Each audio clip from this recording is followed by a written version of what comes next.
Yeah. Hi, Shalom. Shalom. It's the GMS New Orleans camp, a live second camp. All right, before we get started, I want to give infinite honors and praises to Yahweh, double honors to the elders and apostles of the great millstone, and peace, blessings, and salutations to the hopeful elect. All right, and to start off, this camp, we just going to speak about how the Lord has blinded, our people, from understanding this truth, understanding, seeing what's right in front of them, okay, and but not being able to actually understand it, hearing it and not being having ears and not being able to hear, having eyes and not being able to see. All right, but you can start off with that. Second Corinthians. This second Corinthians 4:3. It says, "But if our gospel be hid, it is hid to them that are lost." Kind of, if our gospel be hid, it is hid to them that are lost, right? And what's that gospel? The good news, this good word, the truth, right? It says it is hid to them that are lost. It's hid from these people. The brother will get it where it speaks about unto you the mysteries, was given. But if our gospel be hid, it is hid to them that are lost. These people are lost. They're in a deep slumber, right? And you can get that word lost too. Because, okay, good. This the word. If you got it in the NLT, you can read it in the NLT. This 2 Corinthians 4:3 in the NLT, it says, "If the good news we preach is hidden behind a veil, it is hidden only from people who are perishing." Those people are set, for destruction. Because everybody not gonna get this truth. This truth, only the elect are gonna get it. Only they're gonna understand it. That's what the salvation is for. The rest of these people out here, 2/3 of our people, they're gonna perish on this side because they were set up from the foundation of the earth that they weren't gonna get it. The truth is that we were lost to. This their word lost. In the Strong's, is G 622. It says in the outline of biblical uses, it says to destroy, to put out of the way entirely. Mm-hmm. Yeah, so they were set for destruction and get destroyed on this side. All right, but you keep on verse 4. Verse 4, it says, "In whom the most high of this world had blinded the minds of them which believe not, lest the light of the glorious gospel of Hamashiach, who is the image of the Most High, should shine upon them, unto them." I just wanted to say, probably say, God, because the God is, is just speaking on the God of this world, which is basically, Esau, Edom. So people don't get it confused and say the Most High of this world. It's not. Yeah, the power. Yeah, the power. Real quick, we go up to that, that's the word of God. Yeah, it's power. Yeah, it's lowercase. So the power of this world, like the brother said, Esau, I'm gonna read it again. It says, "In whom the God of this world had blinded the minds of them which believe not, lest the light of the glorious gospel of Hamashiach, who is the image of the Most High, should shine unto them." Yeah, so they've been blinded, and that's why they can't see or hear. You can get that in Matthew 2, where it says, Matthew 11, 17, right? Yeah. This is the book of Matthew, chapter 11, verse 17. It says, in his red letters, Yahweh Shai speaking, it says, "And saying, we have piped unto you, and ye have not danced. We have mourned unto you, and ye have not lamented." Yeah, we have piped unto you, and ye have not danced, right? Because this song that we singing, that's the good gospel, that's the good news. But it's saying what they didn't dance. They didn't. This song to them, it just sounded like brass and metal, hitting each other. They don't get, the real tune of this song.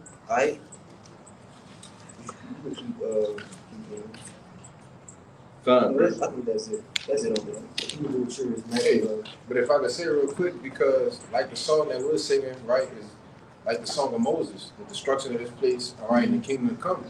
But they want this place to actually continue, right? So you playing a trumpet, all right, you playing a tune. All of our tunes, our instruments are fine tuned, you know. But when you look at the people of the world, right, who want this place to continue, when they hear it, you know, they just hearing, you know, it's like loud instruments, right? They like, oh man, just turn that off, you know. That's us piping and for you to dance to it, you know, which is all symbolic, you know. I got a quick precept to back that up real fast. There's Revelation chapter 14, verse 2. It says, and I heard a voice from heaven as the voice of many waters, and as the voice of a great thunder. And I heard the voice of harpers harping with their harps. And they sung as it were a new song before the throne and before the four beasts and the elders. And no man could learn that song but the 144,000 which were redeemed from the earth. And that's the elect, right? They're the only ones, right, that's gonna hear that song, right, and know it and learn it, right? These other people, right, our 2/3 of our people, you know, if you're not of the elect, you ain't gonna get it, right? You ain't gonna get that song because it's ultimately not for you, right? The people of this world, our people, they want to stay here. They want to build a reputation and a life, in America. So that's why they're gonna get destroyed with it, right? Right. I just want to add on. Okay, Con. You make a point. Nah, go ahead and finish. You go ahead and finish. Okay. This verse 4. It says, "These are they which were not defiled with women, for they are virgins. These are they which follow the Lamb whithersoever he goeth. These were redeemed from among men, being the first fruits of our power and to the Lamb. And in their mouth was found no guile, for they are without fault before the throne of the Most High." And look, I got you to read down because it's giving you an understanding of what consists of that song, right? The importance of that song, right? It says, because obviously we understand that, we have all committed sin that is, basically worthy of death. But it's saying that, basically we're gonna be redeemed through this song, man. Right? And it said in verse 3 that no man can learn it. Okay, so it ultimately has to be given, right, through the power and spirit of Yahweh Ba'Shem Yahushua. And I wanted to say this too because it says, these are they which are not defiled with women, right, for they are virgins, which that's not talking about actual virgins nor actual women. That's going into doctrine, philosophy, okay, the things of this world in which, defiles men, right? Ultimately return it back unto our power, okay? That's how you get that song, but only the elect gonna have it. And if I could say too, because because it said the virgin, and 2/3 of our people has been penetrated by Esau, right? But not the elect. Right? That's why we came back to the Father. I think Amawai said something about it a week or two ago, about how because the men of the Lord, we sign and cry, right? So we like that comely and delicate woman, right? That sign and crying, right? Esau trying to what? He trying to seize us, right? But we sign and crying, but 2/3 of our people, they just gave themselves over to him, right? So they're not, they're not virgins, they're not pure, right? They're not innocent. Just the back. Get that Matthew. Yeah, I want to not back off this song. No, go ahead. Real quick, just furthermore pushing in the point, our people, they are complacent on being here in this place. All right, and part of that song is wanting again to get the hell out of here and look for the things of our kingdom, which is dominion. Okay, but just to furthermore push the Psalms 149, and I'm gonna get to the point of what the song, sounds like. Psalms 149:5 is straight to the point. Let the saints be joyful and glory. Let them sing aloud upon their beds. Let the high praises of Yahweh Ba'Shem Yahushua be in their mouth, a two-edged sword in their hand, to execute vengeance upon the heathen and punishments upon the people, to bind their kings with chains and their nobles with fetters of iron, to execute upon them the judgment written. This honor have all his saints. Praise ye the Lord Yahweh. All right, and that's the separation. That's the different mindset of the hopeful elect. You know, hearing this song, and that's music to our ears, to see that we're going to bind these damn devils and be back on top of things. All right, but our people listening to that what was that cartoon with the one. No, the Charlie Brown or something? Talking about Snoopy, whatever that is. Charlie Brown. Yeah. When they can't understand the grown-ups and shit like that. That's what 2/3 of the people hear. They don't hear this beautiful song that's being played about Israel being back on top. But you got it, bro. This is Matthew 13 and verse 9. It says, "Who have ears to hear, let him hear. And the disciples came and said unto him, Why speakest thou unto them in parables?" Yeah, so the disciples was asking Yahushua, all right, why are you speaking to these people in parables? Right? Keep going.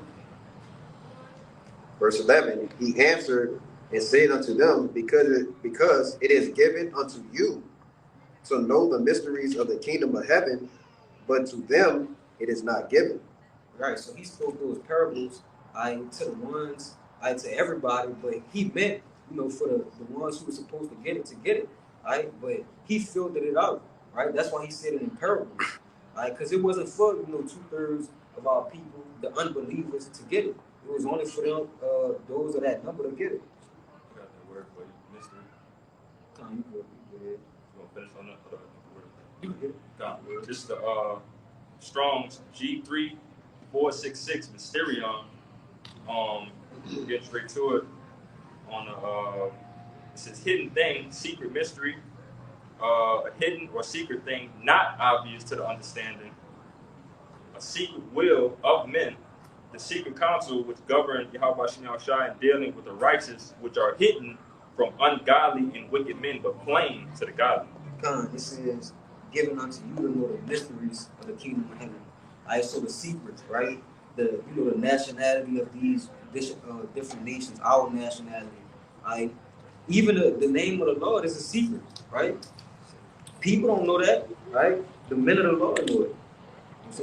Furthermore, the breakdowns too. The breakdowns, The Daniels, the Revelation. When we, as we came up through through the years, hey, that's some real deep history, right? That is being revealed unto us. History, reincarnation, and then the list just keep going on and on, right? You go ahead, verse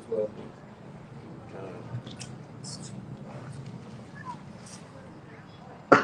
Verse 12, it says, For whosoever to him shall be given, and he shall have more abundance.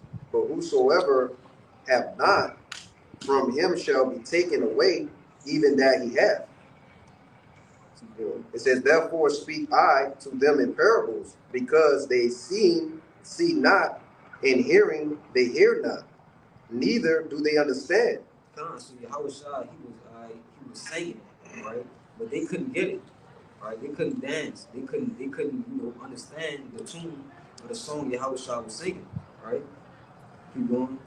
And in them is fulfilled the prophecy of Isaiah, which saith, By hearing ye shall hear, and shall not understand, and seeing ye shall see, and shall not perceive. You can get that Isaiah 28.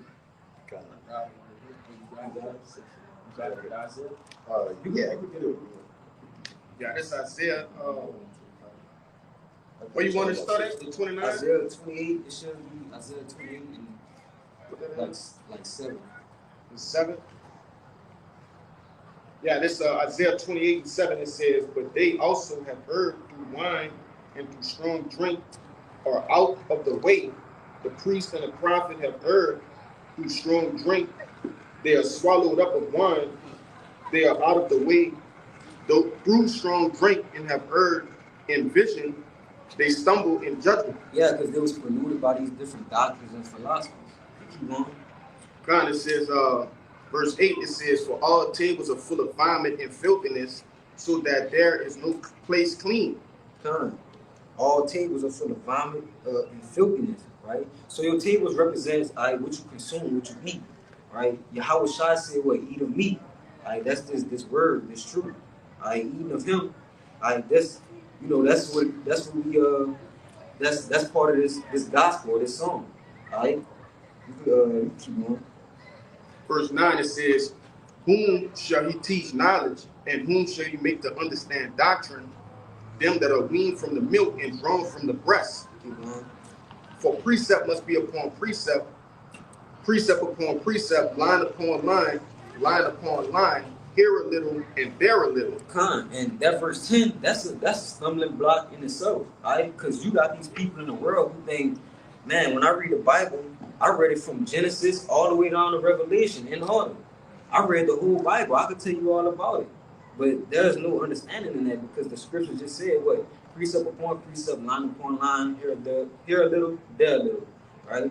You got precepts from Genesis that go way over to Revelation, and so on and so forth, right? But keep going, bro. It says, verse 11, "For with stammering lips in another tongue will he speak to this people, to whom he said, this is the rest wherewith ye may cause the weary to rest, and this is the refreshing that yet they would not hear." I think that was pretty much the point. Yeah, that's pretty much the point. Con. I want to jump over to 29 and 9, if I could, brother. Yeah, go ahead, bro. Go ahead. This Isaiah 29 and 9, it says, "Stay yourselves and wander. Cry ye out and cry. They are drunken, but not with wine. They stagger, but not with strong drink. For the Lord hath poured out upon you the spirit of deep sleep, and hath closed your eyes. The prophets and your rulers, the seers, had he covered." Read it one more time, bro. Con. Isaiah 29 and 9, it says, "Stay yourselves and wander. Cry ye out and cry. They are drunken, but not with wine. They stagger, but not with strong drink. For the Lord hath poured out upon you the spirit of deep sleep, and hath closed your eyes. The prophets and your rulers, the seers, had he covered." That spirit of deep sleep, that deep, that deep slumber, the nation of our people are in, right? They don't know our nationality. They don't know who their oppressor is, and if they do know, they don't care, because we got the Stockholm syndrome, right? Well, you just love your oppressor. You just love to be oppressed, right? You got more. I got more. Yeah. Verse 11, it says, "And the vision of all is become unto you as the words of a book that is sealed, which men deliver to one that is learned, saying, Read this, I pray thee. And he said, I cannot, for it is sealed. The book is delivered to him that is not learned, saying, Read this, I pray thee. And he said, I am not learned." And ultimately, that's what Yahweh Shai accomplished for us, to unseal the book and for us to even learn this new song, okay? Which is how you say it? It's a reference to this truth, okay? But it said you basically have to get taught this as well, man. You got to get taught this song. You can't just get this book to somebody and expect them to understand Revelations, like I said, or Daniel, Ezekiel. They'll never understand it. They'll never get it. But you got it. You can't just pick it up yourself and just think you can just read it and you're going to know exactly what's going on, right? I just want to say something. Even within Isaiah the 28th chapter, when you keep reading, even the people that know the precepts can say that the precepts will fall, basically they will fall backward from the precepts, right? So it's even people that have at least the understanding that, hey, this precept means command. I know how to try to navigate through the truth, but still, if the Lord doesn't give you the song or the knowledge, wisdom, and understanding or the prophets, you'll still fall. If I can add to you, brother, because again, there's many avenues to it. Who would have ever thought that this book right here, in order to know some of the things, you had to really pay attention to history.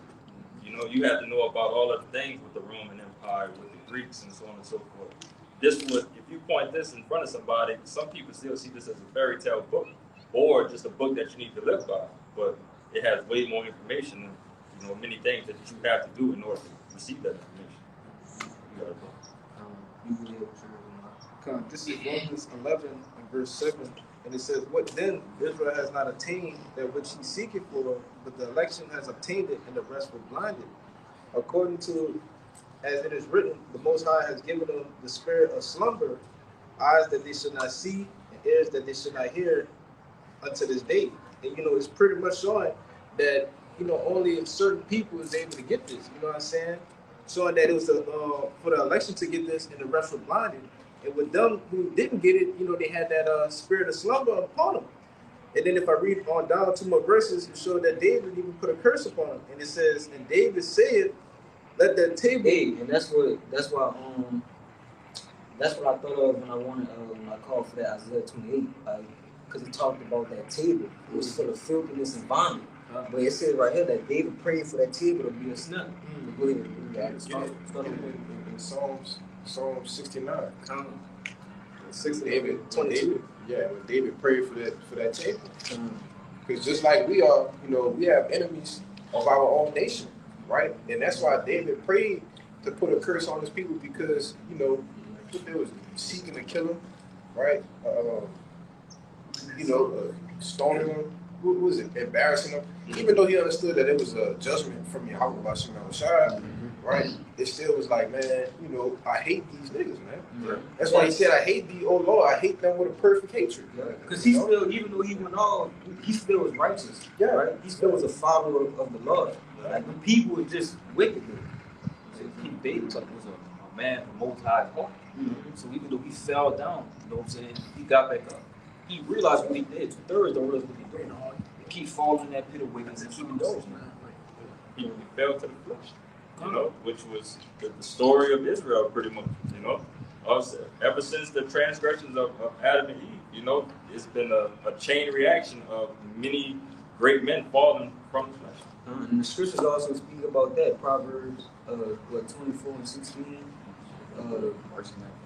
Ecclesiastes 7 and 20. Right? You know, we gonna fall. But not to get off the topic. I'm about going to that. But you can keep going with that, bro. You had something? You speak. Yeah, before I keep on reading. You wanted that Isaiah?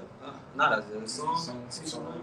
Yeah, you got it. Yeah, you got it. Okay. But before I keep on reading on down, I want to get that word election, and it goes into eclogate, in the outline biblical usage, and it says the act of picking out, choosing.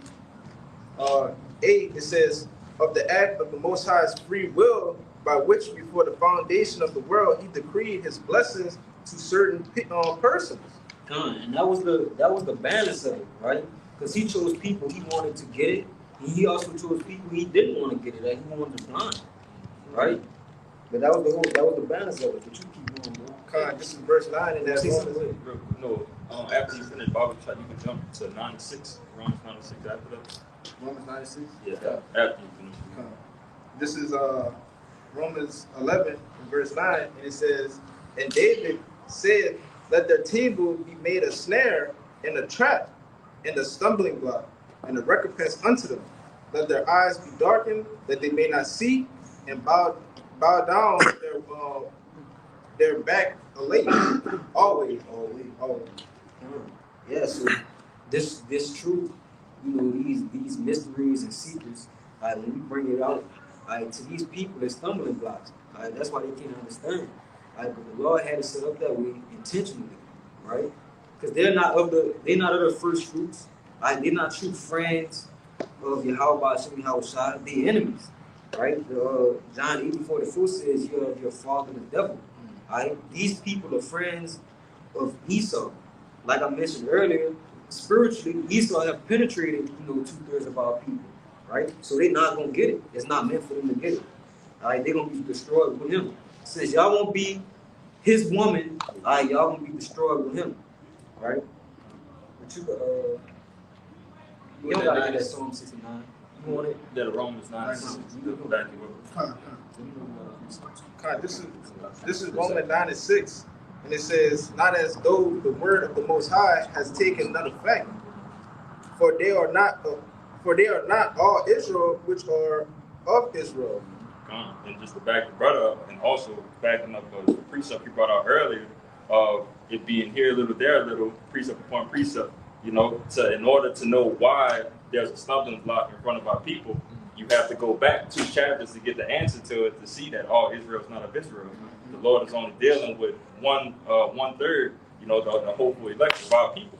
All right, and that explains, what you're going into. That's why 2/3 of our people are blinded. Back brought up, the elect is basically Israel the Most High. 2/3 of our people, they just completely lost. They don't get it. And what they do from every time we come out, stop, they mock. They said we don't know what we talking about. These niggas dress funny. Come on now, man.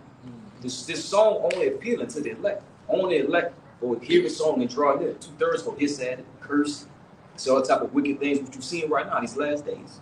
And also says, for they're not all Israel, which are Israel, because 2/3 of our people, they Israelites by blood, through lineage, but spiritually, you're not an Israelite, right? But the men of the Lord up, spiritually, we're Israelites, right?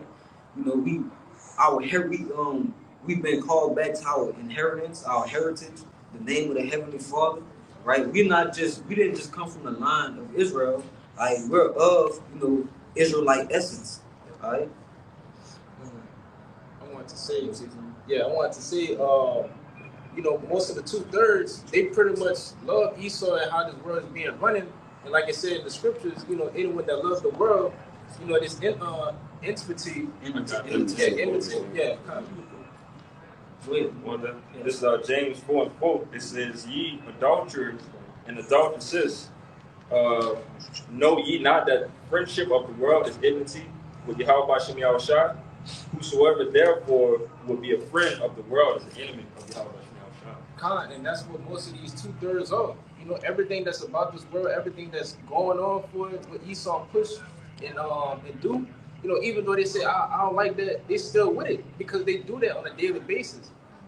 They've been corrupted so long that this is like they norm for them, and that's the reason why they're enemies to the Most High. That's why they mock. That's why they scoff. That's why they say all these things to us. That's why they look at us like like we believe them, but the whole time they really believe us. If I could back you up, one of my favorite sayings that I heard from the brother Kayak, you permit what you promote. You promote what you permit what you promote. It goes, both ways. So we don't condone nothing that's going on around here. So therefore, we are enemies of this world.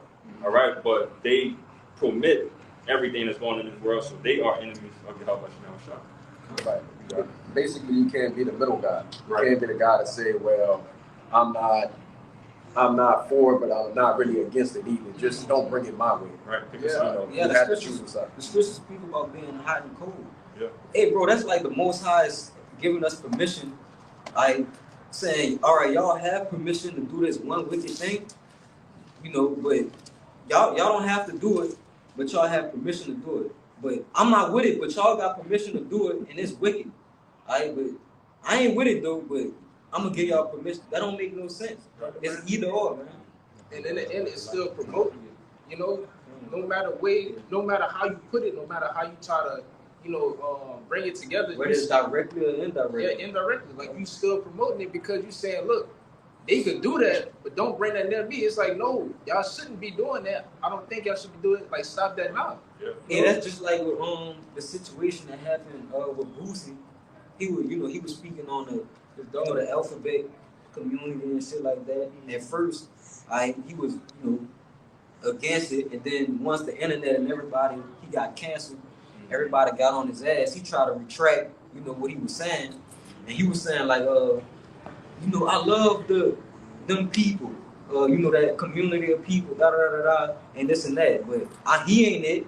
But but what you permit, you promote. So if you okay with that being like that, then you will become that too. You want to say something, bro? Yeah, because that's what our law, the portion of our law is about, right? Not basically permitting those things, right? When you go into the law about rape, you go into the law about theft, adultery, right? These things are put in place, right? And most of them that I just said, except for theft, those other two are punishable by death. Right? It's a part of our customs, right, to uphold justice. Right, when you start to see things happening in that sort of fashion, right, sodomy, all of those things, right? You put them to death, right? And that's you want to say something? I wanted to prove too. I wanted to say that just like, a cancer or a bad sore, don't say the C word. It's like just say poison. Yeah, like a poison. If you have a poison or ailment, you'll try to get rid of it as soon as possible before it spreads and corrupts the rest of the body. And when after you read those laws, it tell you, that you're preventing that specific poison to keep going in Israel. Yeah, it's when you say, oh, they could do that, but I'm not with that. You're allowing this poison to spread. You need to nip it at the bud. That's where that term comes from. Go ahead. Time, if I can make a point, right?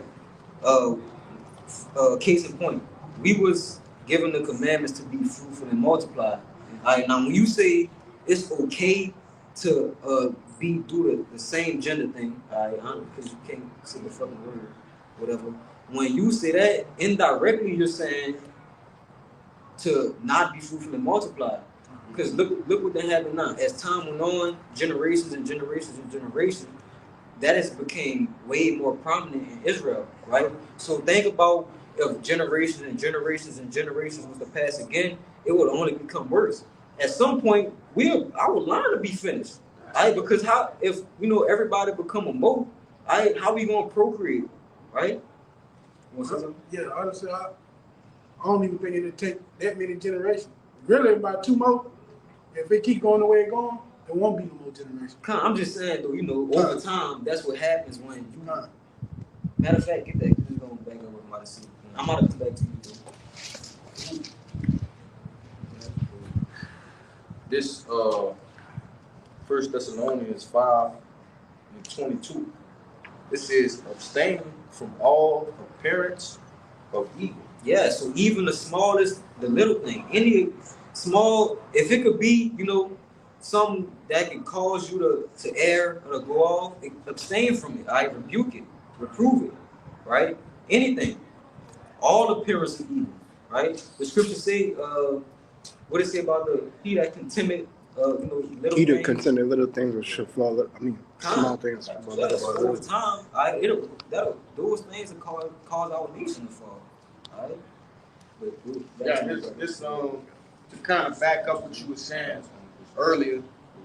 This for you too, huh? You heard me? This for you. This Revelations chapter 18 and 4. It says, and I heard another voice from heaven saying, come out of her, my people, that ye be not partakers of her sins, and that ye receive not of her plagues.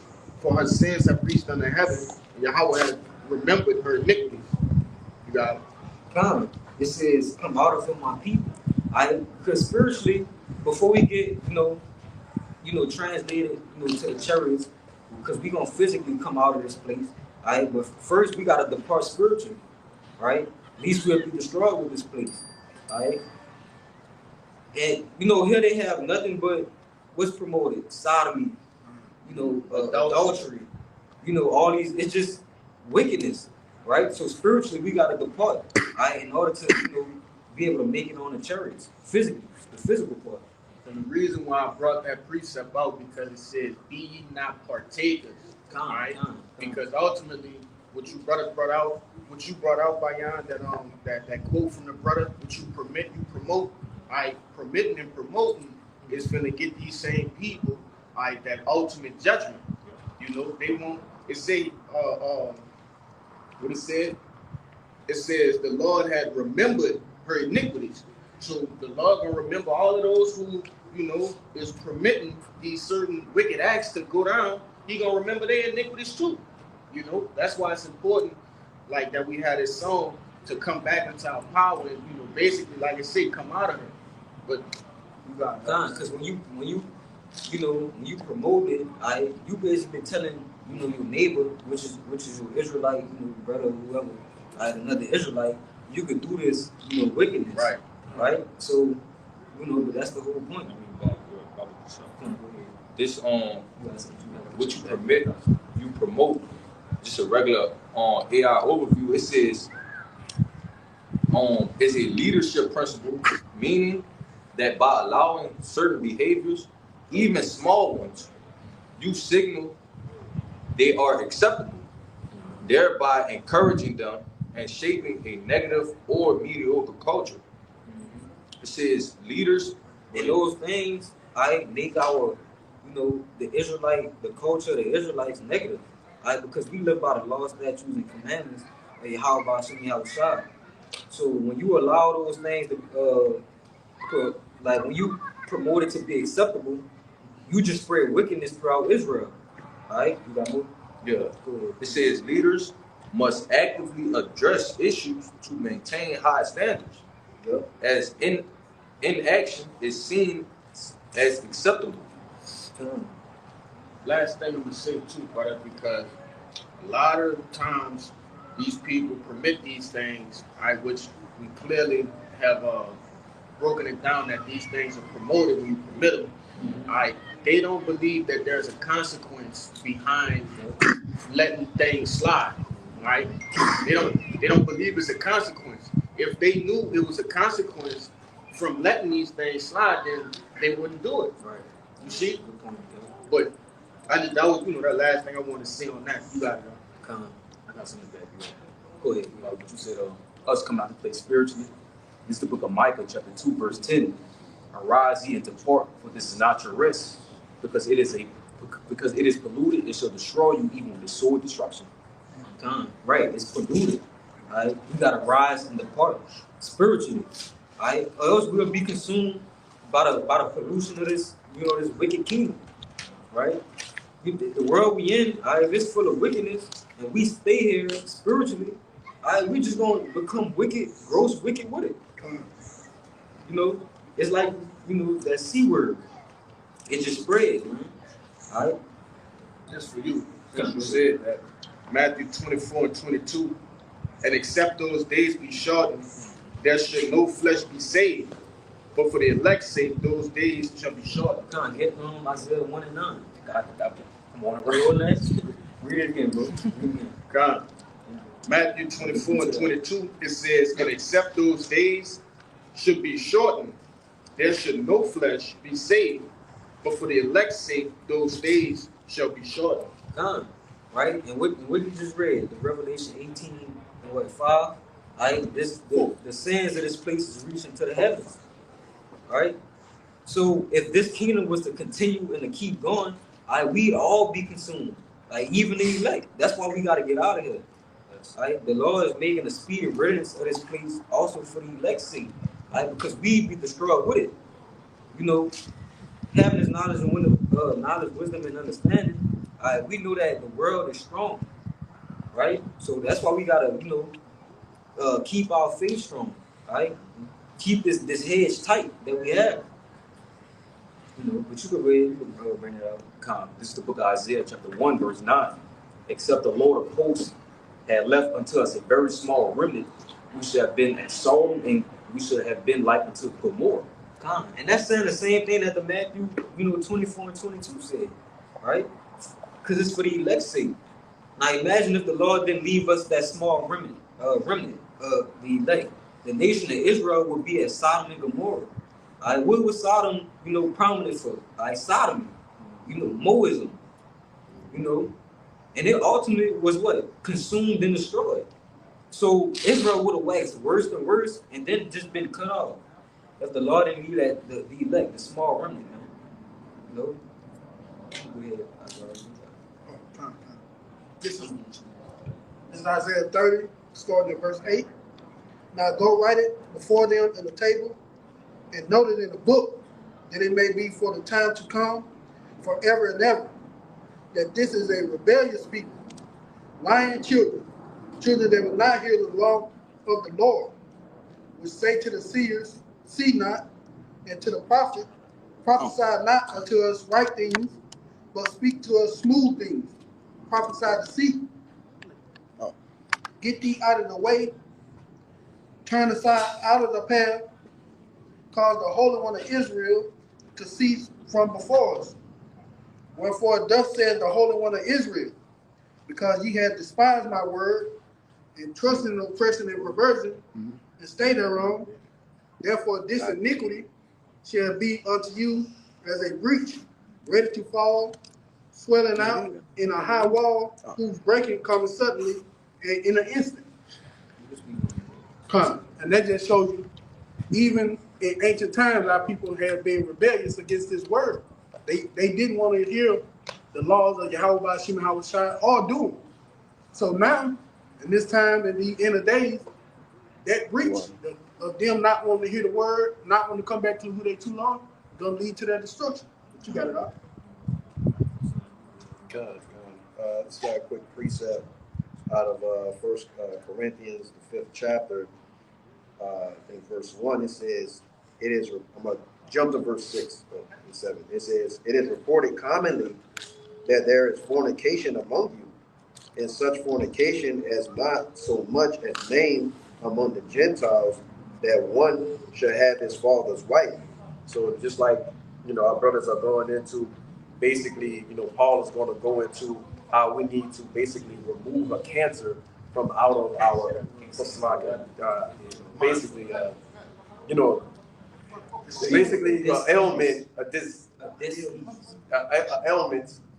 ailment from out of Israel, so to speak. Okay, and it says, "And ye are puffed up, and have not rather warned that he that have done this deed might be taken away from among you." So they knew about what was going on, and they allowed it to happen, right? Okay, but I'm gonna jump to the point. There's verse 6. It says, "Your glorying is not good. Know ye not that a little leaven the whole lump?" Right. So these things, these wicked actions, they was allowed. They were permitting to go on. He said, "That's not good, man." You say, "Okay, none of y'all are doing it, but this one guy that did it, he gotta go." In verse 7, it says, "Purge out therefore the old leaven, that ye may be a new lump, as ye are unleavened. For even Hamashiach, our Passover, is sacrificed for us." So basically, long story short, right? That guy that was committing the wicked acts, doing the wicked deeds. Okay, like I said, he has to go, man. You know about it. Okay, this is your correction.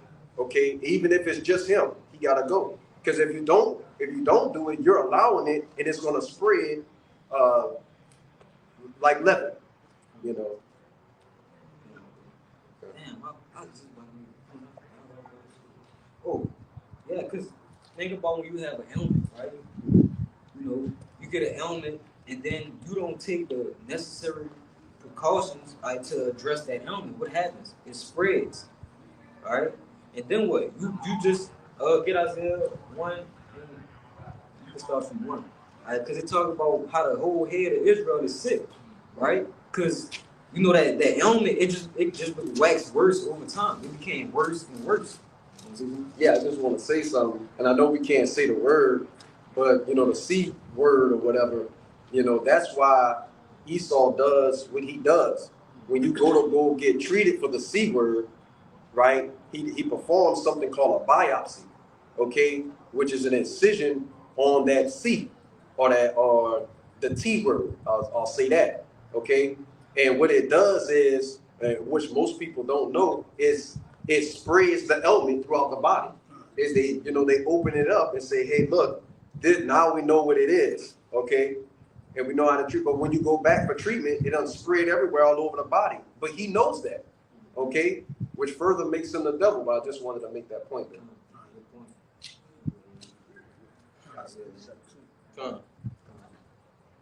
This is the book of Isaiah, chapter 1, from the top. It says, "The vision of Isaiah, the son of..."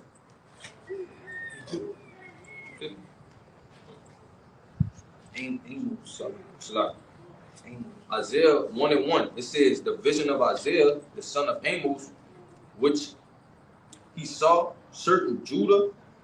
concerning Judah and Jerusalem in the days of Uzziah, Jotham, Ahaz and Hezekiah, king of Judah, hearing, O heavens, give ear, O earth, for the Lord had spoken.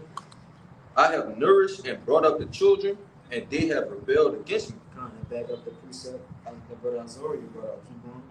The ox knoweth his owner, and the ass his master's crib.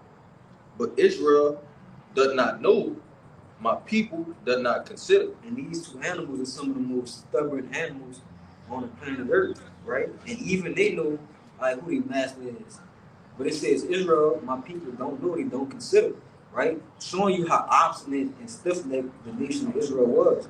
Keep on, bro. Verse 4, it says, a sinful nation, a people laden with iniquity, a seed of evildoers, children that are corrupters. They have forsaken the Lord. They have provoked the Holy One of Israel unto anger. They have gone away backwards. Why should ye be stricken any more? Ye will revolt more and more. The whole head is sick, and the whole heart is faint. So over time, this wickedness amongst the children of Israel, all it did was spread, starting with on down from Adam, right? It just spread, and just got worse, right? And it lead up to today, right? Because today we're in the worst captivity that we ever been in. In this captivity, we the furthest from our power that we have ever been, right? We don't know the Lord's name. We don't know what our duty is. What we're here for. Our people just out of it, right? But that was the point. That was pretty much the point. You can read verse 6. Verse 6, it says, from the sole of the foot even unto the head, there is no soundness in it, but wounds and bruises and putrefying sores. They have not been closed, neither bound up, neither modified with ointment. So that's what happens when you get a small ailment, and you don't treat it, you don't cast it away, you don't put it out. You get putrefying sores, and then you become fully consumed with that whatever that sickness is. It's Sirach 10:10. When it reads, it says, the physician cut it off alone disease. And he that is king today, so like he that is king today, a king tomorrow shall die. Read that first. It says, the physician cut it off alone disease. The physician cut it off alone what? A disease, right? And that ultimate physician is Yahweh Shai, right? Yahweh Ba'ashem Yahweh Shai. And that's why the elect, has this word, because he's using us to cut off that long disease, because we're coming in the name of him, right? So if it, like I said, if what about the left a small remnant out of the elect, if he didn't leave that small remnant, we'll get Sodom and Gomorrah, right? So Yahweh Ba'ashem Yahweh Shai is using the men of the Lord, the men that has this gospel, to attack that, that sickness amongst our people. And that's how our nation gonna be preserved, right? Because through that, they're gonna get salvation, and we're gonna bring back the rest of our people, 2/3 of our people, and then we're gonna live forever, right? Right, because ultimately what the Lord did for us was basically gave us spiritual healing, right? And we needed that, okay? Now the ultimate healing is going to be when we basically, get beamed up. Lord willing, we be at that number, obviously, where we'll receive new bodies. But the rest of the nation is still, completely putrefied, completely sored out, okay? They're completely messed up in the mind, man, spiritually, man, The back of this is the book of Jeremiah, chapter 4, verse 22. For my people is foolish, they have not known me. They are sad as children, and they have none understanding. They are wise to do evil, but to do good they have no knowledge. Yeah, when you go to the word status, it means stupid. And that's 2/3 of our people, which is It's stupid. You know what I'm saying? They love to do evil. They love to do wickedness. This word, which we bring out every day, brothers make video epistles, we come in the house and byways. They don't understand it. They call us actually stupid that we know what we're talking about. You know what I'm saying? And y'all are the disease, y'all are the problem. That's why we're pursuing Zechariah 13:8. 2/3 can be cut off and die. Let me just say it, excuse my language, y'all. 2/3 gotta fucking go. They have to go, man. They got it, they have it, man. And these moles, they gotta go too. I know all brothers can speak for them, man. It's just disgusting seeing this, man. Hey, don't the scripture speak about the effeminate man? Oh yeah, making in the kingdom of heaven. Con, somebody gotta get that. Okay. Since you got that, I got the 13. Zechariah Yeah, 13. This is Zechariah 13, and I'm gonna start at verse 7. It says, "Awake, O sword, against my shepherd, and against the man that is my fellow, saith the Lord of hosts.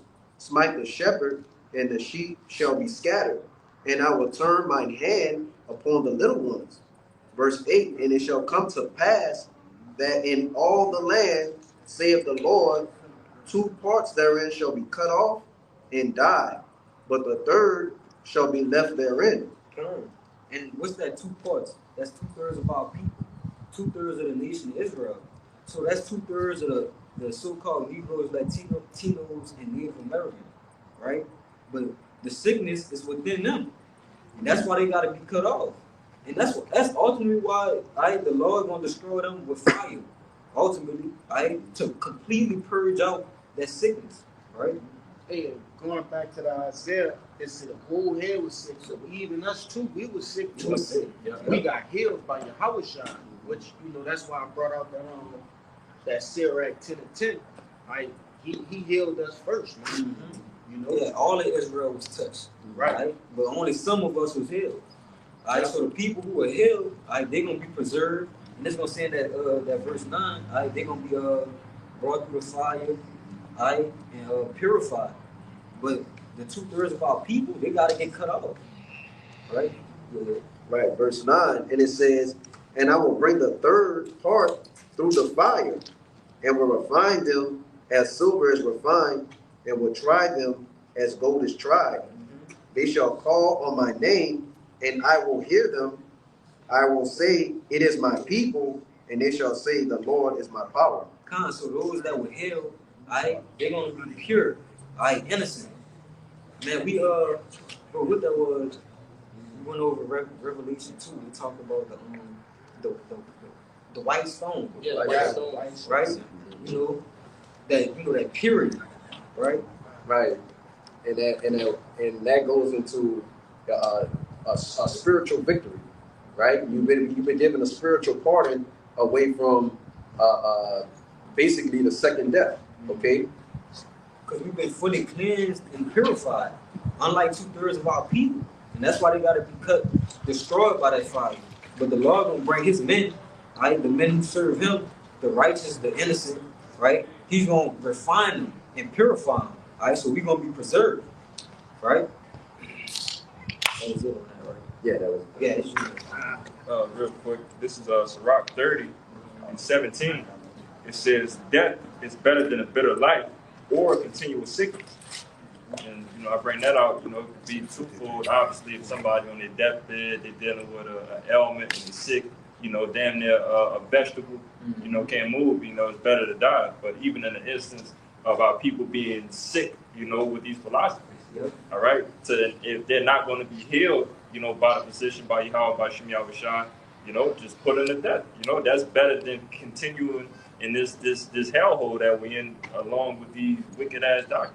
And that's how you know the Lord had mercy on the whole nation of Israel also. The ones who ain't act right, they just gonna get the worst end of the stick when it comes down to judgment. Right? That's why they gotta be punished so harshly and destroyed. But that still was an act of mercy. Right? The fucked up thing to do would be to let this go on forever. Right? But he's putting our people out of their misery. Even let alone, the Lord could have just completely stopped dealing with us. He could have chose another nation to be on top. Right. But even with the shit that we didn't, put upon ourselves and continue to do, the Lord will still continue to have mercy, All right, like I said, having a mercy kill, that's a mercy kill that he's done for 2/3 of our people. You know, for them to eventually get the kingdom. You know. But Right now, just to add on to what you were saying, the Lord even said that if He had chosen another nation, they would have been repentant, right, you know, and done all the works. But that goes back into what our people being, you know, stiff-necked, you know, hard-headed, and what that brother was saying, just sottish, foolish. Foolish means stupid too, you know, people, man. Yeah, if, you know, Israel is likened unto a comely and delicate woman. You know, we just been throughout history, we just was being a endog to the Most High. Like that's basically what it sums up to. You know. This is Jeremiah 5, starting at 21. And it says, "Hear now this, O foolish people, and without understanding, which have eyes and see not, which have ears and hear not, fear ye not me, said Yahweh." Right, because at the end of the day, the Lord is the ultimate power, man. It says, "Fear ye not me." He said, you know, do you know what type of power the Lord has, man? Right? You really underestimate His power. The Lord will literally unalive you, you know, bring you back all lame, messed up. You know what I'm saying? You got your mind, but you can't walk and stuff like that, all, you know, so-called crippled and all the rest of that kind of stuff. Only to unalive you again, to have your body work, but your mind messed up. You know, and just keep repeating a process of punishments over and over again. You know? It goes speak into that, you know, a little bit more. It says, miracles. It says, "Will ye not tremble at my presence, which have placed sand for the bounds of the sea, by a perpetual decree that it cannot pass it, and though the waves thereof toss themselves, yet can they not prevail? Though they roar, yet can they not pass over it?" And you know how violent the waters and the waves of these oceans and seas get, right? The world, you know, Earth is mostly made up of water, man. Alright, so you know how vicious and violent, how deep the waters is. The Lord, like, fear ye not me. I'm the one who keeping this. I'm controlling this. I'm holding this back, right? Damn, majority of our bodies is made of water, right? Come on. Hey, but you know, it's so crazy that He kept the waters, you know, bound with the sand. It's like, man, like you said, like the earth, you know, surrounded by what's in water. Man, He could have just took us out. Could have took out everybody if He wanted to, just like this. Well, that's why He did it already. Well, yeah. That's why He did it. Yeah, first that, in the time I had him, man. But if you think about it, bro, if you look at it, if the laws wasn't holding the waters and shit back, bro, they could easily, the sand, they could easily just overpet. Bro, you ever saw tsunamis and shit like that? It could easily consume, you know, the land, bro. Easily. That's a small thing. Hey, That's a real small thing. Hey, but that's crazy to actually like see how a tsunami form and all that, and how much like damage it can do. Like it's just crazy. But I got two more verses. It says, but this people has a revolting and a rebellious heart. They are revolted and gone. Neither say they in their hearts, let us not fear Yahweh our power, that give it rain, both the former and later in His season. He served unto us and appointed the weeks of the harvest. Yeah, reserve it unto us the appointed weeks of the harvest. Yeah, and that's why the scripture said what? It's sottish, we're stupid, right? Like how you don't feel that? It says, neither say they in their heart, let us now fear the Lord, Yahweh our power, that giveth rain, both the former and the latter in His season, right? All this power that the Most High got, our people rather go serve Esau, bro. It don't make no sense, right? That's stupid, bro. How long will ye simple ones love simplicity? That's a real simple. That's what you heard. That's what you had to say. Kind of big. This Proverbs 1. I'm gonna start at 20. It says, "Wisdom cried without; she uttered her voice in the streets." And that's us. We're declaring the wisdom, knowledge, and understanding of Yahweh Bashem Yahushua, coming from the scriptures. the Bible. We're in the streets, the chief, the marketplaces, right? Where you people can hear us.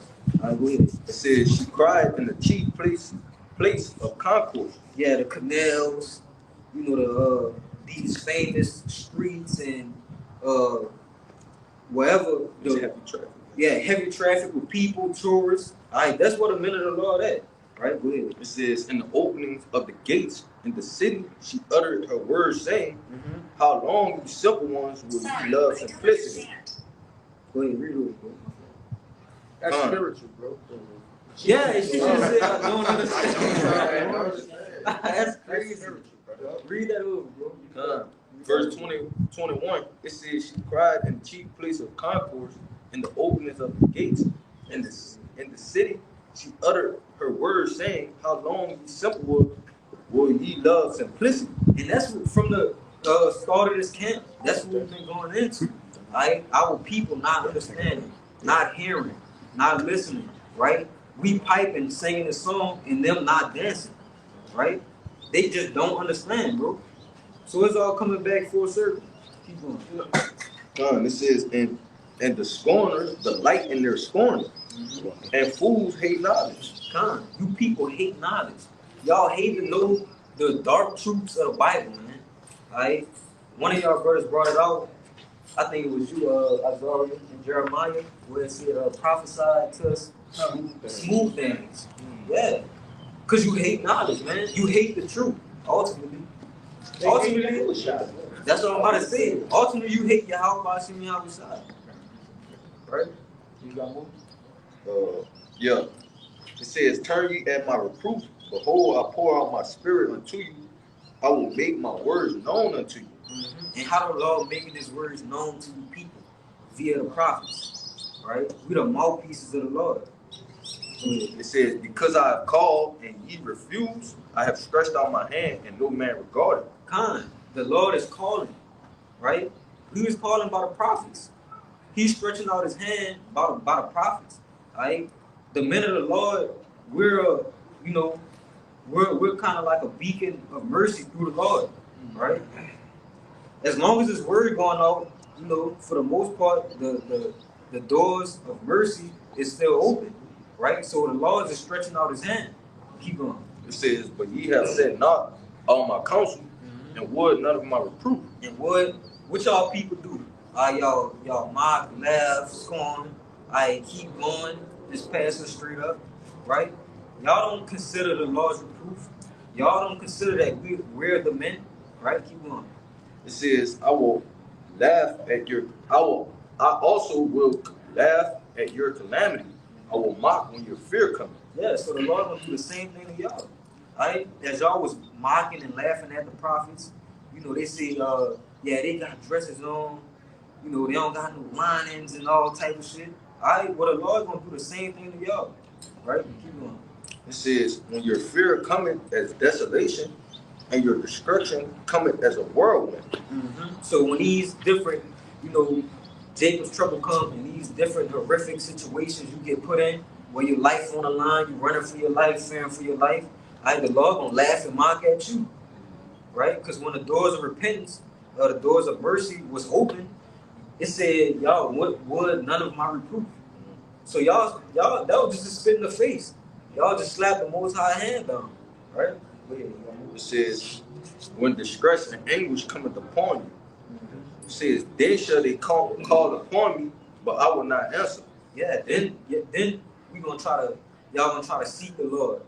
Hey, what them dudes that we said that had dresses on, who used to be on the corner? Where they at?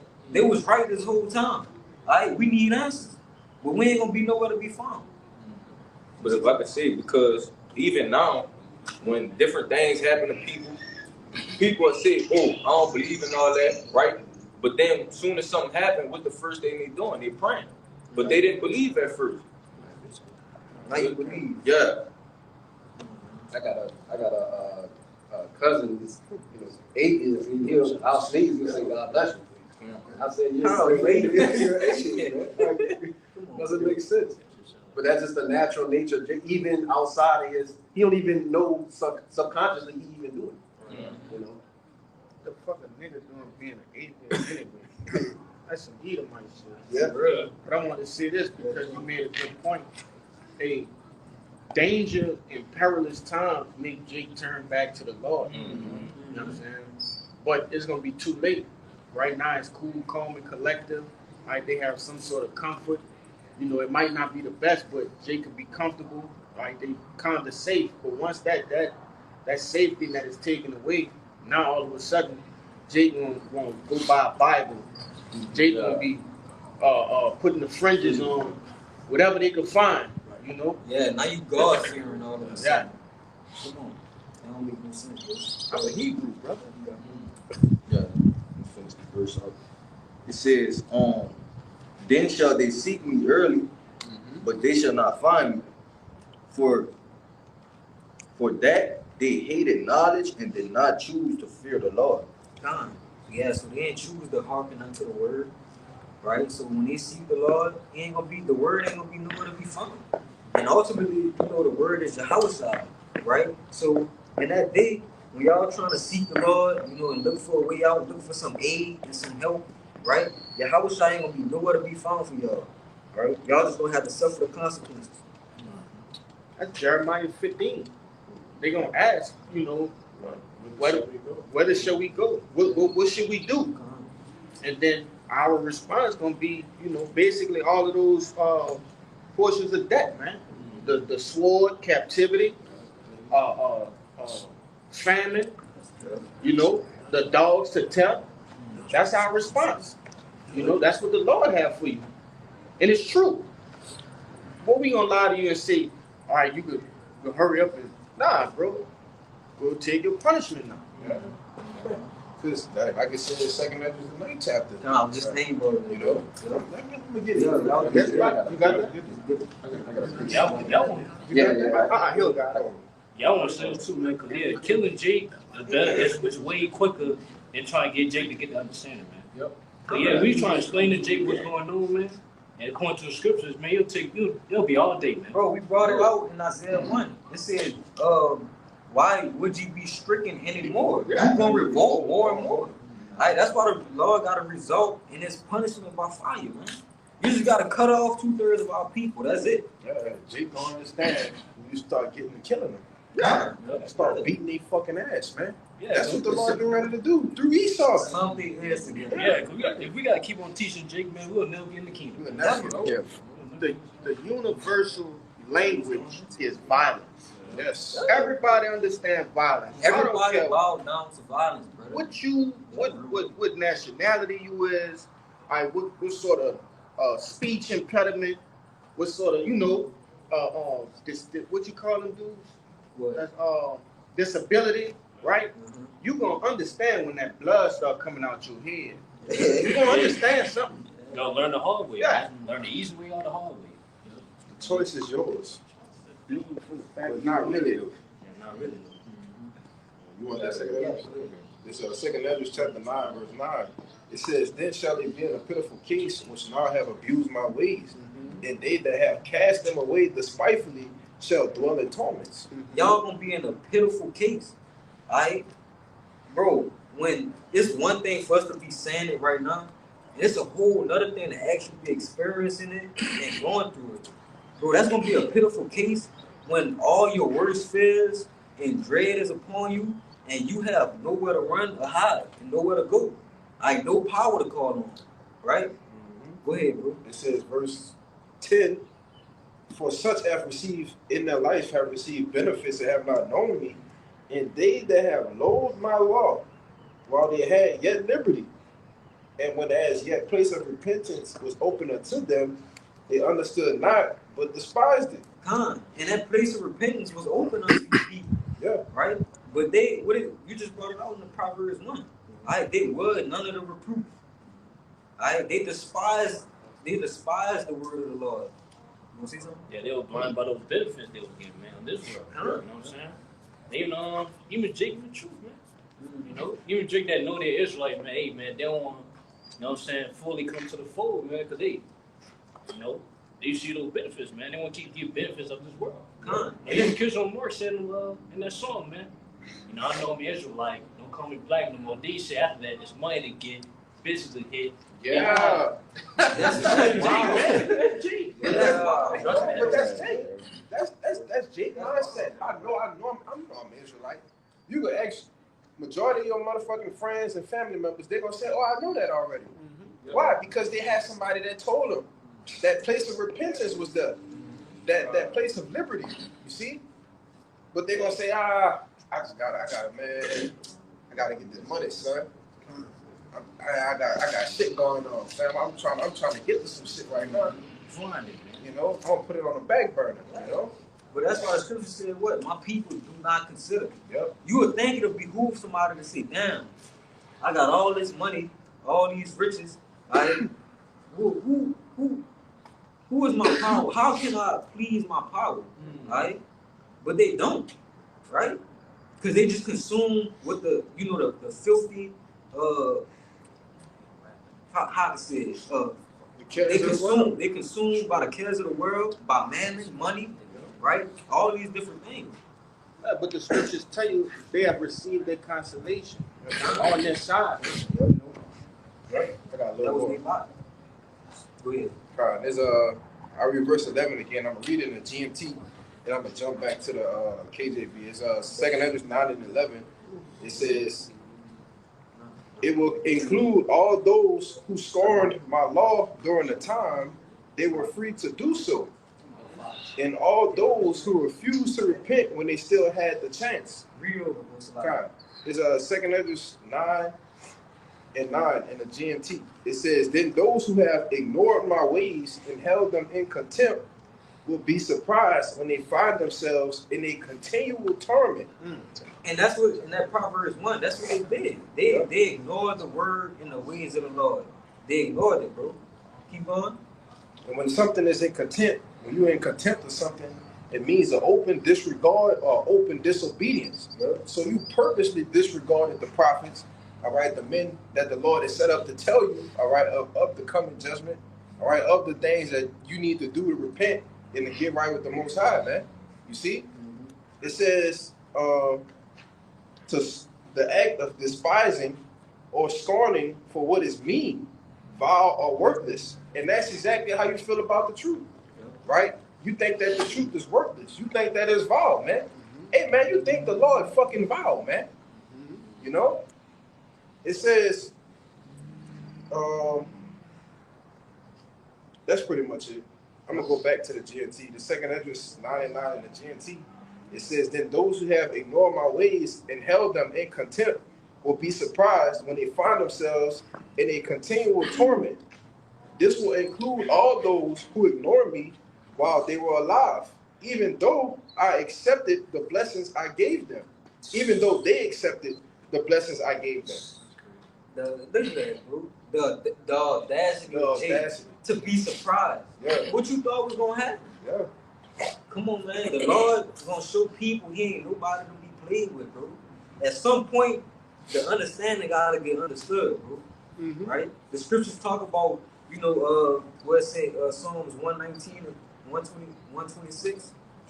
Oh, it's time for thee, O Lord, To work, right? But the people gonna see when the Lord stop talking, right, through his prophets and start working. And it's going on right now, bro. Yeah. Look what's going on with the Northern Kingdom right now. ICE is on their ass. They in trouble, right? But we've been, preaching the word, saying the word of the Lord, but our people do not want to hearken and listen. Right? But now when shit start happening, they won't seek help. There ain't gonna be no help for you, no remedy. You wanna say something? Yeah, and when the prophets stop talking and stop speaking and preaching his word, the silence gonna be real. Because whenever people walk by on a daily basis, they notice us. They notice everything that we be saying and stuff like that. So whenever all that stuff stops, they gonna, kind of catch on slowly. They gonna be like, man, where they at? Then they gonna start looking. Then after that, all this stuff will go on, and then it will get worse and worse from there. And it's crazy, bro, because you know how often, people to stop you and be like, oh, that's you be talking about the Bible, shit like that, but they don't really inquire. They don't try to see, like what it's about. Alright, what the word the word of the Lord is actually about. Alright, how they can receive salvation, right? Which that's why they just gonna be destroyed, bro. Right? We live in some of us live in the same household as people that's just you would be a man of the Lord in the house and you would have people in the house who just complete niggas, bro. But a man of the Lord is literally living with you. Like the Lord, it's like the Lord literally living with you. Through that man. But you a complete nigga. Don't talk about the people who got multiple family members in the truth. Like everywhere you got 2, 3, 4 family members in the truth, bro. But you still a complete nigga. Like, bro, the Lord, bro, let's break The servant that knew the Lord's will, he's gonna get beat with many stripes, man. This 2nd Ezra's 9, that's gonna be you. You're gonna be the one who's gonna be in a continual torment, man. You know? But I got a little more. You got it. It says it will include all those who scorned my law during the time they were free to do so, and all those who refused to repent when they still had the chance. 2nd Ezra's 9 and 12. The same must know it after death by pain. Yeah. So however that that death by pain may come, alright, that's on you. I don't want the scriptures say what don't be curious on how the ungodly shall be. Oh, it's say that right now. It's right there. Go ahead.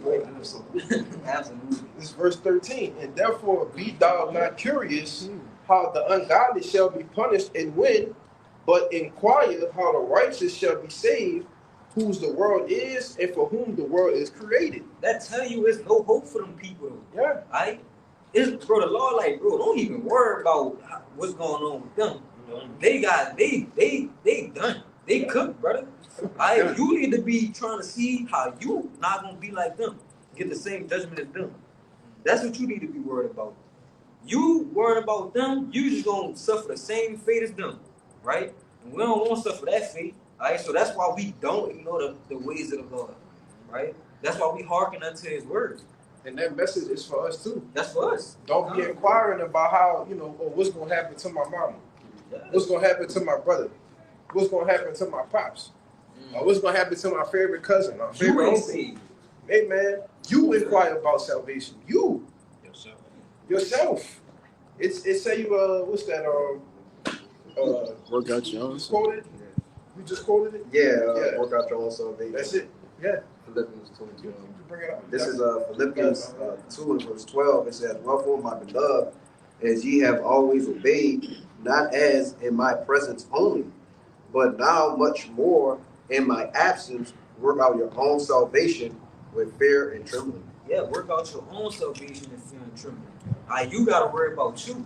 You don't need to be worrying about what nobody else going on because you ain't seen that, right? That's just like in high school or some shit. I remember I'll be helping one of my friends, or some shit like that. The teacher tell me like, focus on your own paper, your own work, right? We both in 5th grade. You ain't passed to the 6th yet. Yeah. Alright, do your own work. It's your own shit done. Alright? Tomorrow gonna take care of itself. Alright? So if it's of the Lord's will, those people, our loved ones get saved or come into the truth. Alright, that's between them and the Lord. Alright, what we gotta focus on is our business with the Lord. Alright? Being, becoming a complete servant, right? And just doing the will of the Lord, man. Taking it day by day until we get out of here. Right? And if I could say that's coming into the truth 101. That's one of the first lessons they learn coming in this truth that you ain't even, you ain't over your own salvation. Yeah. Of course, Jake love their family, different friends in the world. We all have loved ones. Everybody in the truth have a loved one. Everybody. Okay? Yeah, it's concerning. But my first concern, my first priority should be this truth and me working on my salvation. Right? Because through you, these people can be saved.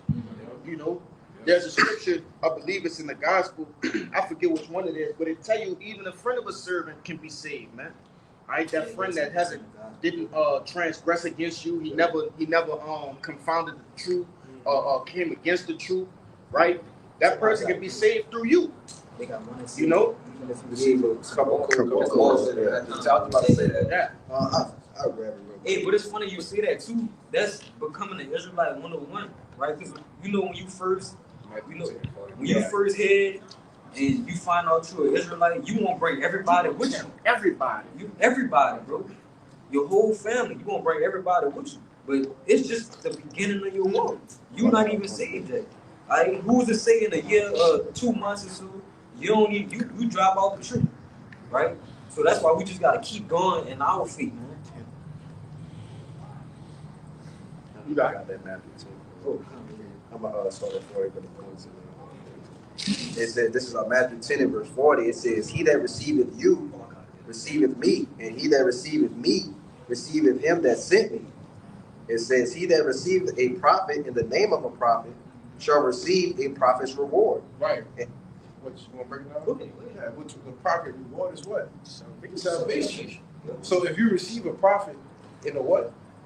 You say receiving me. It says, he that receiveth a prophet in the name of a prophet shall receive a prophet's reward. You see, so that just come like the brother was saying, just listening. You're not scoffing. Right. You know, you actually believe. You know, I got ATs and shit that actually, you know, like I understand what you said. I believe what you said is true. You know, or even help. You know, but it said what? You can receive that reward, right? And that all goes back to working on your own salvation. When I'm working on me, then, you know, maybe some of my family members might get saved. You know, y'all got it. I would say too, it's even to a point to where even though they do get destroyed on this side, you might be the one to bring it back in the kingdom, man. So anyway it goes, could be a man reunion again, man, the kingdom. Yeah, even if they don't get, bro, even if none of our loved ones get saved, we still gotta work out our own family tribute, right? Somebody, bro, you probably be the only one in, you know, in your family to make it, right? So, but what you gonna do? You gonna drop out the truth?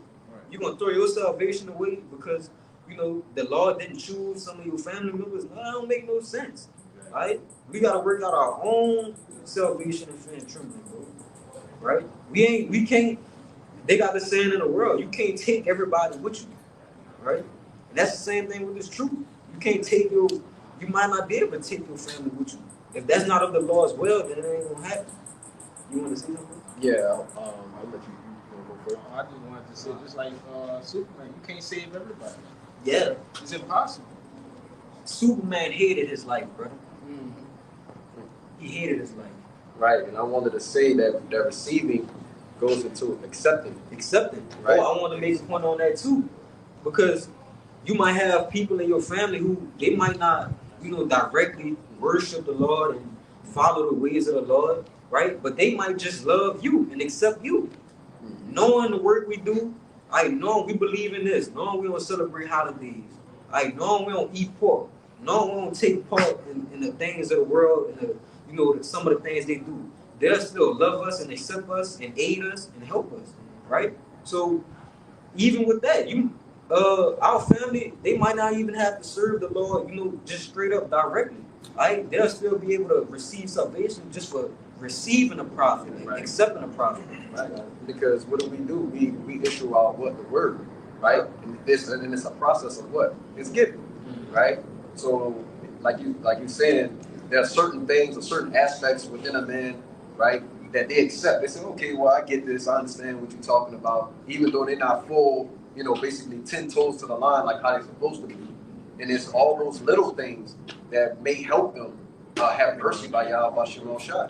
You know, I'm gonna finish this here. It says, And he that receiveth a righteous man in the name of a righteous man shall receive a righteous man's reward. And whosoever shall give to drink unto one of these little ones a cup of cold water, only in the name of a disciple, verily I say unto you, he shall in no wise lose his reward. Yeah, so it's a reward in, you know, just being a friend of the prophet, right? You know, the Lord, if you're a friend of the prophet, we coming in the name of the Lord. You indirectly a friend of the Lord, man. Right. So you will receive salvation just because of that. The Lord will have mercy on you just because of that, right? It's not everybody, you know, job to be a foot soldier, right? Everybody not gonna be on the front line, right? But you can have aid and help and support other places, they're still, they still help out with the battle, right? So they'll get saved too. Right? They'll get the salvation too. You want to say something? Yeah, I was just going to say it, and that's what that verse is talking about. It's basically talking about somebody that helps, okay, or somebody that aids in a time of need, because the prophets are going to need things, man. And somebody out there, and maybe even many people, are going to receive blessings from Yahweh Shema Shah for aiding them in their time of need, that being that help. Because you actually have people that believe, that watch the lessons, they watch videos, they may not come out, but they truly are sincerely believe. Mm-hmm. And the Lord is going to escort certain men into situations where you might run into a believer, right? And they're going to do what? They're going to help, right? You see? Well, you might be in a dire situation. And, hey, man, the Lord will have it happen that way, and that's how they get their reward. You see? It's heavy, man. Yeah. But you got it. I was going to say, the Lord that has you cross paths with somebody that's been watching you forever. Yeah. You know what I'm saying? But he or she or whatever just couldn't make it out for whatever purposes, whatever reasons. But the Lord that have you, and that man or that woman, right, they may know you and be able to tell, things about yourself. Or I seen your channel. I remember this video, and, and then everything just falls into place from there, Yeah, don't go this way. It's a concentration. They got a concentration camp. A sea camp. It's a lot. Damn, bro. We can't say nothing, bro. Damn, bro. But it's a sea camp down that way. Go this way. They got food here. They got water here. This and that. Right? But they did their work. Right? Their work might not have been our work, but it was for the truth's sake, though. Right? It was the Lord's will. Yeah, I wanted to say something real quick. They had a brother that had a testimonial. He was on a run, basically, from out of the clutches of Esau, man. And there was just tribulation everywhere, all hell breaking loose, gunfire, everything just erupted. But he said he was on a run with a brother he didn't even know, but he knew that he was in the truth. He said, I didn't know this guy, but I know that he was either amongst the body or he knew of the truth, and me and him was together. You know what I'm saying? Which that goes back into what? The Lord just bringing two people together that just like-minded, Yeah, you could. You get. But bring out your precept. You get that.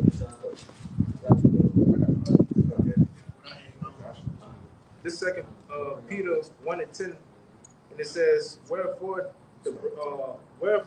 rather give diligence to make your election, to make your calling election sure. For if ye do these things, you should never fall. And the reason why I wanted to get it, because it says give diligence to make your calling election sure, so that you can't save everybody. You know what I'm saying? Like if you do your work, do what you gotta do. You know what I'm saying? Like y'all saying, the Lord would be able to save those people. But you gotta put yourself first. You gotta do the work. You gotta do these things, in order to let that happen. Yeah, it say make your calling election sure. So it goes to show you can't save. Right? So that's why you gotta worry about yourself. Cause the Lord, like, bro, I'm saving you. You can't even save yourself. So how you gonna worry about, somebody else's salvation? Yeah, it said make your calling election sure, because in the day you call, you're not chosen yet. Yes. You know what I'm saying? Yeah. It said give diligence because many are called but few chosen. Yeah. So many of us are calling this thing of ours, man. But yet in the day on that few, it's gonna have that chosen spot, man, of salvation, man. So all of us being that few, that chosen, man, we gotta give diligence, man. We gotta make calls. Right now we're in audition, man, for salvation. Yep. We're in audition, man. Or we're in the tryouts, in a sense, man, of being joint heirs we have a shot, man. Yeah. So amen. All of us to make to that spot, we gotta give diligence, man. Yeah, you made a point because we were called. Like it's been many who have been called, right? Yeah. That's just like when it says somewhere in the scriptures, it might be in Matthew. It's like when you cast a net into the sea, you get some good fish, you get bad fish, right? Some you gotta cast back out. They might have been caught, called then or caught, but they weren't chosen. The ones that you keep, the good fish, those are the ones that's chosen. I got that. That brother say something. Yeah, another thing too I got thinking about too is these troubling times we're coming through, Jake, it's trouble, great tribulation. Man, the Lord finna try us. Our faith is truly finna be tested. we can say, a man can say how much he believe in the Lord, but when your faith getting tested, when you get put in a dire situation, when your fucking head finna be chopped off, you in hunger, you traveling, man, the Lord he finna max out our faith, bro, see if we truly believe. Till that, bro, it's gonna get very critical. You know And what I'm that saying? going to that point, me and Kabal is made about being called. Because Lord willing, all of us, in this camp, of course, Lord willing, all of us are the elect, Yeah. right? But we gonna see because the race ain't over, right? So when those things happen, like that get brought upon us, like you said, some men might cop out, but they were called, but some men might not have been chosen. But we don't know yet because the end is not yet. Right? Yeah, that's why we're not supposed to waste our time trying to get people to get it. You know what I'm saying? Because they use our time to prepare ourselves for that time coming, man. For the times of trouble. So, hey, man, when that day come, man, we'll be up that chosen, man. We didn't do it. So we can be up that chosen, man. Go ahead. Yeah, and this is going back, to the point we was talking about that topic, helping a prophet or being a friend of the prophet. Yeah. This Joshua 2. And real quick disclaimer, right? Rahab, she wasn't an Israelite, all right? She wasn't of the nation. She was a heathen, all right? But we are saying this can happen to those who actually believe and help the prophets that's of an Israelite line, because the Lord is not coming back to save any heathen. Jacob say, oh, well, you said Rahab got saved, so maybe this Edomite could get saved. No, that's not what we're saying. All right? Go ahead, bro. This is a quick disclaimer. Even if she got quote unquote saved or rewarded, that ain't the salvation that we talking about. Yeah. You ain't gonna get saved like that and get a heathen getting on the fucking church. Yeah. Stop it. Something is uncool. Come on, man. Go ahead. It's Joshua 2 from the top. It says, and Joshua, the son of Nun, sent out of Shittim 2 men to spy secretly, saying, go view the land, even Jericho. And they went and came into an harlot's house named Rahab, and lodged there. And it was told the king of Jericho, saying, behold, there came men in hither tonight of the children of Israel to search out the country. All right, so they had persecutors seeking after them, right? That's just how that's gonna be some brothers' instances, right? In the time to come, in Jacob's trouble, right? Because the prophets got to get persecuted. Okay, keep on. It says, and the king of Jericho sent unto Rahab, saying, bring forth the men that are come to thee, which are entered into thy house, for they be come to search out all the country. So the king of Jericho, those guys who you house, where they at? Right? Go ahead. It says, and the woman took the 2 men and hid them, and said thus, there came 2 men unto me, there came men unto me, but I wish not whence I wish not whence they were. Yeah, so she played stupid like she didn't know what it was at, what he was talking about. Right?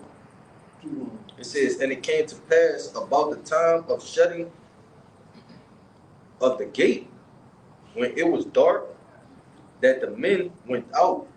Whither the men went, I will not pursue after them quickly, for ye shall overtake them. But she had brought them up to the roof of the house. So she had lied, right? She said they went out, they left, right? But in reality, she was doing what? Keep reading. It says, but she had brought them up to the roof of the house and hid them with the stalks of flax, which she had laid in order to the roof, upon the roof. So she really just hit him, in the roof, right? Yeah. It says, and the men pursued after them the way to Jordan unto the fords. And as soon as they which pursued after them were gone out, they shut the gate, and before they were laid down, she came up unto them upon the roof. And she said unto the men, I know that the Lord had given you the land, and that your terror is fallen upon us, and that all the inhabitants of the land faint because of you. For we have heard how the Lord dried up the waters of the Red Sea for you when ye came out of Egypt. Just jump to 12. I'm She basically saying, you know, we heard the marvelous works that the Lord did for you, right? And that's why she understood to hide them in hopes that she will obtain something from them for doing that. But yeah, I want to say because it's gonna have people like that, in the time to come. Because what she believed, Exactly. she said she heard, but the reason for her, after her hearing this shit or whatever like that, the reason for her hiding them was because she actually believed. Exactly. Despite her being a heathen or whatnot, that ain't the point. The point is she believed and she aided, some men of the Lord, right? And she was going to receive a reward for that. Keep going. Verse 12. It says, Now therefore I pray you, swear unto me by the Lord, since I have shewed you kindness, that ye will also shew kindness unto my father's house, and give me a true token. Keep reading. Verse 13 it says, And that ye will save alive my father and my mother and my brethren and my sisters and all that they have, and deliver up our lives from death. It says, And the men answered her, Our life for yours. If ye utter not this our business, and it shall be, when the Lord had given us the land, that we will deal kindly and truly with you. So she helped out, the nation of Israel, right? And so she had them or whatever, right? She stopped the persecutors from persecuting them, and then she asked for something, right? She was like, save my family, right? And they said what? But that's why I said you got a prophet's reward, right? But in that instance, it's a little bit different. But the point, right, is that you will get a reward for even Helping the prophet. aiding the prophet. Man. That's the point, right? You will get that might be your work for salvation. All right, that might be what the Lord required of you to get it. All right. I got something to back it up. Come with it. It's Joshua 6:16. It says, And it came to pass at the seventh time, when the priest blew the trumpets, Joshua said unto the people, Shout, for Yahweh had given you the city, and the city shall be accursed, even it and all that are in, to the Lord Yahweh. Only Rahab the harlot shall live, she and all that are with her in the house, because she had hid the messages that we sent. You see? Got it. Yeah. So in that instance, Rahab was saved, right? But on this go around, that being saved, that salvation, you gonna be saved for from the nuclear missile, man, right? Because she was a heathen, bro. So she ain't get that kind of salvation. But the point is the point, right? You have I had a go into the the brother died. Just call him out. going into what we went into earlier, location or whatever. This is Ephesians 4 and verse 1. It says, I therefore the prisoner of the Lord, right? And I just want to say real quick, we're basically prisoners of Yahweh Shema Shah too. All the people that's of the elect, especially the prophets, right? The 144K, they feel compelled to do this work, man. Compelled to do the work. Okay, when you're not doing it, you feel off, right? That the spirit is always uneasy, man. Okay, and it says, I therefore the prisoner of the Lord beseech you that ye walk worthy, right, of the vocation right? Which is the calling. It says, wherewith ye are called, man. So we're basically all given, you know, basically job assignments, so to speak, within this ministry, right? And I believe the scriptures go into that. Some brothers may have a little bit more faith than another. Some brothers have spiritual gifts of healing, right? Some brothers are keen to the mysteries. Some brothers are keen to the prophecies, right? But the law say walk worthy of that vocation, man, which basically means what the brothers were saying earlier, you know, make your calling and election sure, man, right? Maximize your talent, okay, within this ministry. Yeah, whatever it may be, right? Like we was talking about, you might be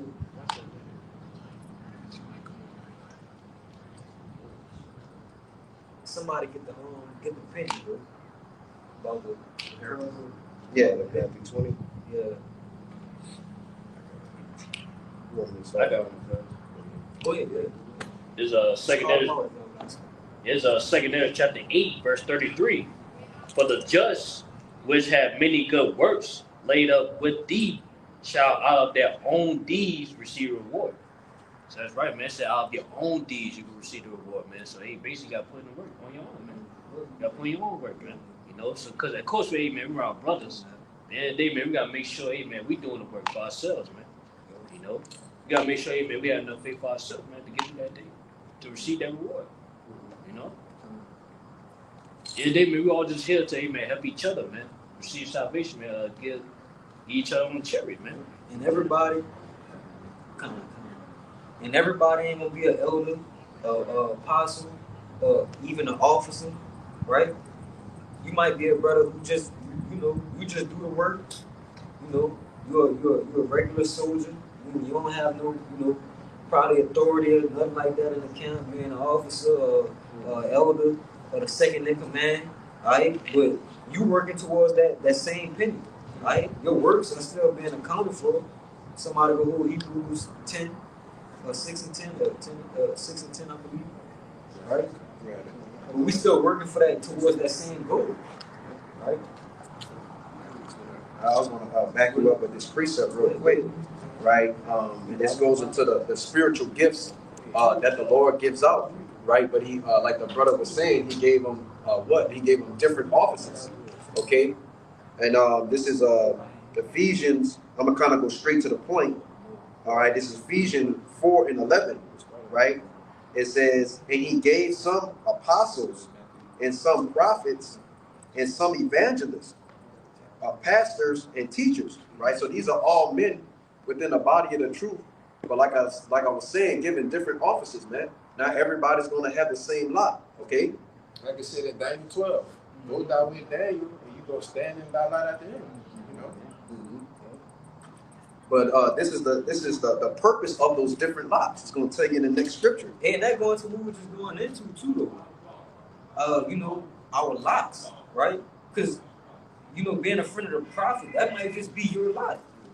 Right? They got the lot of, you know, the soldiers who on the front line, the men of the Lord, or the prophets, right? And then you got the lot, right, of the friends of the prophet. Right? That's a lot too. Because just like the wicked on his side, they receive their consolation, right? The righteous have too, right? We'll keep on. Right, verse 12. And it says, this is their purpose, man. It says, for the perfecting of the saints, right? For the work of the ministry. It says, for the edifying of the body of Hamashiach. So that's their purpose, man. The Lord had all these different men set up. And because of the scriptures tell you that every man has got to come in his own order, okay? So the Lord he has elders, he has bishops, you know what I'm saying? He's got, the regular brother that's just teaching, but he's, what you gonna say something? I would say, man, all that's for the benefit of the ministry, man. Not for ourselves, man. Not so we get puffed up, man. You know what I'm saying? Now let's puff it up. No. We all got this gift, man. You know, of the ministry, man. So, hey, man, we can benefit each other, man. The body. So we all can make it, man, to salvation. Right, kind of. One more verse. It says, so we all come in the unity of the faith, right? And it says, and of the knowledge of the Son of the power, it says, unto a perfect man, right? Because that's what this is all. That's what this truth is about. It's about slowly perfecting yourself so you could be acceptable to Yahweh Shema Shai. But it's through the word, though. Yeah, build each other up, man. Right. You know what I'm saying? Because some brothers, man, strengths. Our strengths, man, help our weaknesses, man. Yeah, but that's why I said unity. Yeah, unity, man. Unity means to be one, right? So think about, and then it says something about being perfect. At the end. All right, so think about boxing, a perfect, complete fighter. Like he got the stamina, he got the speed, he got the power, he got the mind. He just got everything, every aspect, of being a perfect, complete boxer, right? When you look at, the house, a ministry, a house of a camp, right? You got all different men who got different skills in certain things, right? You got men who got weaknesses, right? But the men with different skills and the men with different weaknesses, right? They lift each other up because one is weak at, one is strong at, right? So it makes us perfect and complete, right? And unity, one. That's the righteous balance. Come.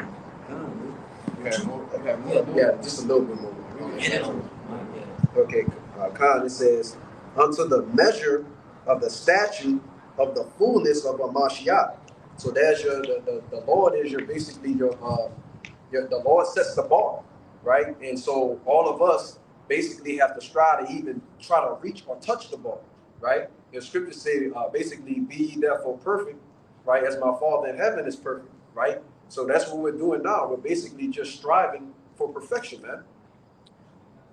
You got it. God, this is Hebrews 6 and verse 10, and it says, for the Most High is not unrighteous to forget your work and labor of love,